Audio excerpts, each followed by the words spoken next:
Bismillahirrahmanirrahim. Assalamualaikum warahmatullahi wabarakatuh. Perkenalkan, nama saya Setiawan Putra Sujana dengan NIM 18 garis miring 427594 garis miring PA garis miring 18554. Pada kali ini perkenalkan saya untuk mempresentasikan tugas kedua dari IT Audit yang berkaitan tentang pengumpulan 5 paper dari konferensi atau jurnal yang berkaitan dengan IT audit. Mungkin langsung masuk saja. Saya sudah mengumpulkan 5 paper.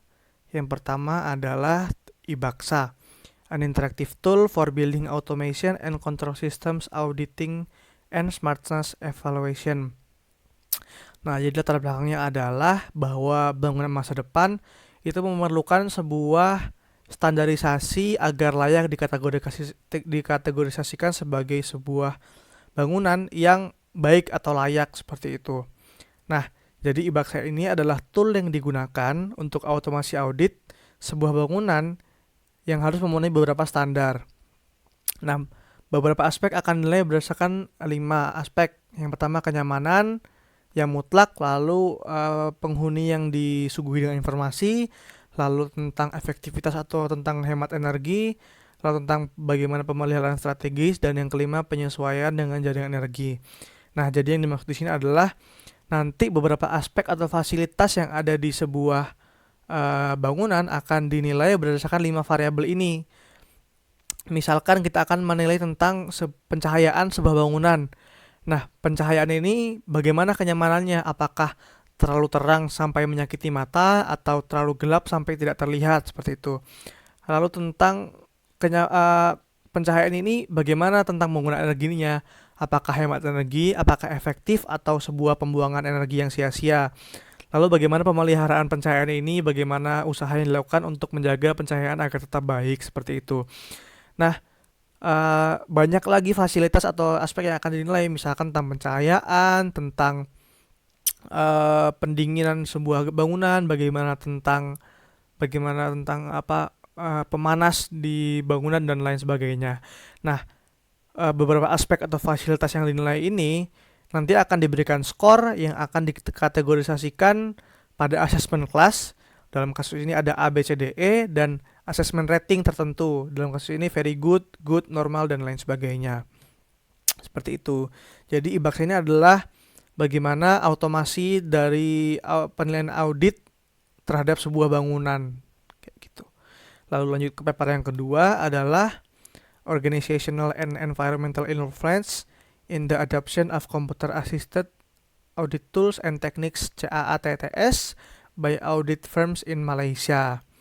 Nah, latar belakangnya adalah ini sebenarnya bukan kasus audit, bukan juga tools yang digunakan, tapi adalah penelitian tentang bagaimana sih apa saja sih yang pengaruh dari pengaruh yang apa sih faktor yang mempengaruhi penggunaan CATS dalam proses audit yang dilakukan oleh firma-firma audit di negara berkembang. Pada kasus ini adalah Malaysia.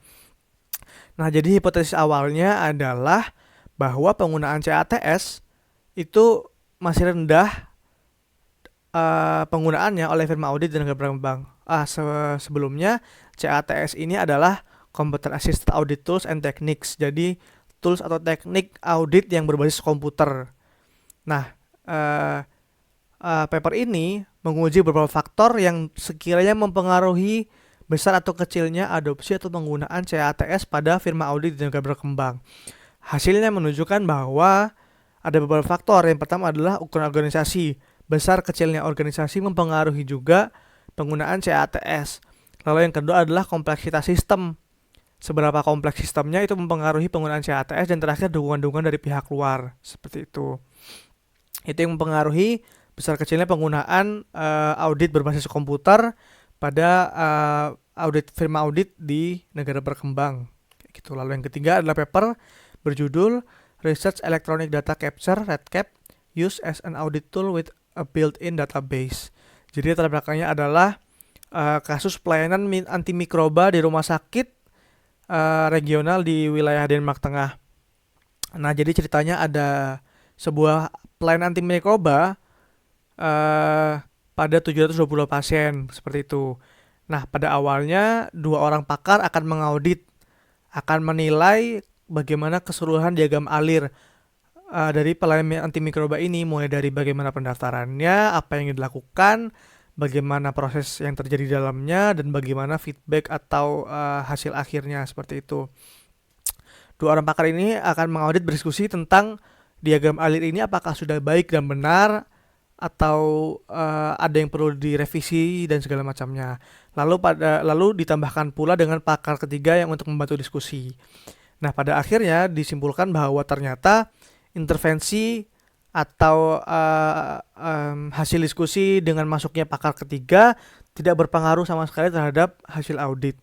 Nah, pandangan dua pakar ini yang pada awalnya telah mengaudit diagram alir pelayanan antimikroba ini dijadikan sebuah otomasi audit seperti itu berbasis database.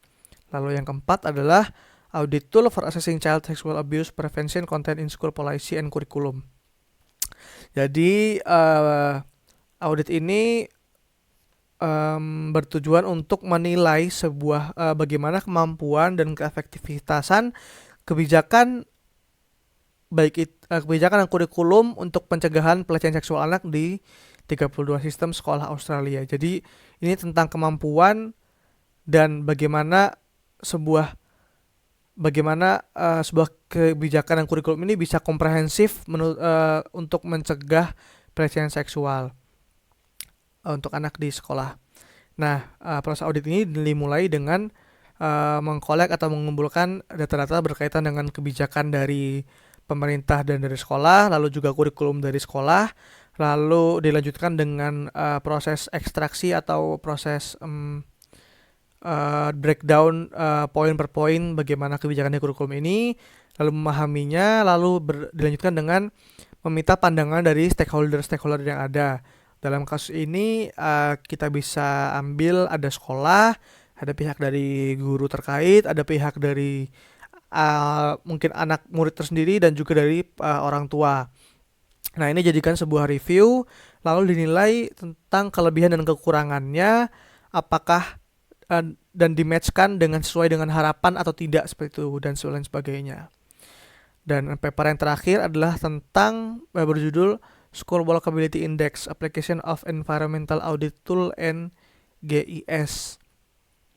Nah, jadi latar belakangnya adalah bahwa berjalan kaki atau naik sepeda pada waktu berangkat sekolah itu dinilai sebuah aktivitas fisik yang baik untuk anak-anak untuk berangkat ke sekolah. Nah, jadi audit ini mempelajari tentang faktor-faktor pendukung kenyamanan anak untuk pergi ke sekolah, baik berjalan kaki ataupun menggunakan sepeda di sebuah kawasan berpenghasilan rendah di daerah Seattle. Nah, beberapa aspek yang menjadi penilaian pendukung kenyamanan ini adalah yang pertama yang saya sebut GIS di awal ya. Ini adalah atau bisa kita pahami sistem informasi geografis tentang bagaimana lokasi tempat jalan tersebut dan bagaimana kondisi lingkungannya. Lalu yang kedua ada kombinasi konektivitas jalan tentang bagaimana jalan-jalan di sana saling terhubung, apakah terkoneksi dengan baik. Lalu yang ketiga adalah paparan lalu lintas kendaraan,